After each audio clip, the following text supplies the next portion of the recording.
happens when your doctor fails to recognize the signs of perimenopause.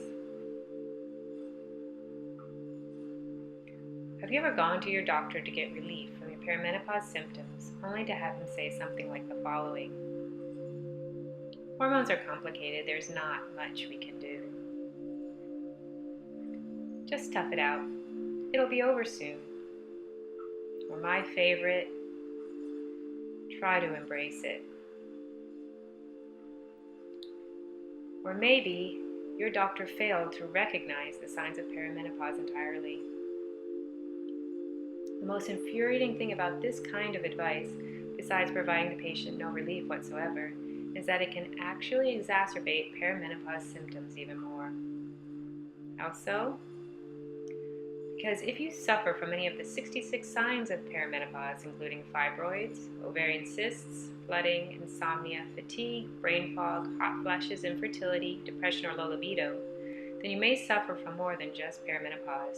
You are likely estrogen dominant as well. A condition caused by elevated estrogen levels and depleted progesterone. Estrogen dominance affects women in their 30s, 40s, and 50s. Some women experience symptoms as early as their 20s. And while estrogen naturally declines in women as they approach menopause, certain factors can make progesterone levels decrease even faster, creating an imbalance. And that imbalance makes perimenopause a living nightmare. The normal symptoms any woman might experience as she approaches menopause becomes 10 times worse. What causes this estrogen dominance? Many factors, really. Diet is huge, as is exposure to toxins in our environment.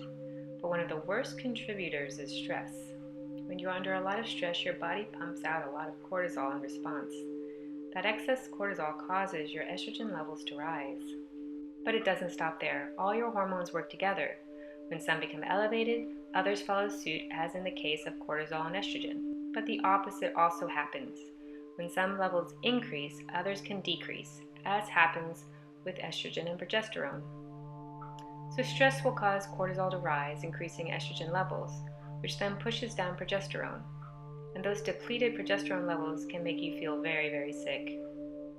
As you can see, managing your stress is imperative to balancing all of your hormones. But stress can result from a number of different circumstances. Of course, a high-pressure job will do a number on your cortisol levels, as would the responsibility of juggling work, kids, and chores. But you can also be in stress if you feel that you're not being heard or taken care of when you are really ill. So imagine going to your doctor, seeking relief from your severe perimenopause symptoms, only to have him not give you the emotional support you need. That visit alone can create an enormous amount of stress and negative emotion. And that really is the last thing you need, because as we just learned, stress is just one of the major fires that fuels severe perimenopause symptoms. So finding a doctor well-versed in perimenopause and estrogen dominance is crucial if you want to find lasting relief from the worst of your symptoms. Fortunately, you don't need to wait until you find the right medical practitioner.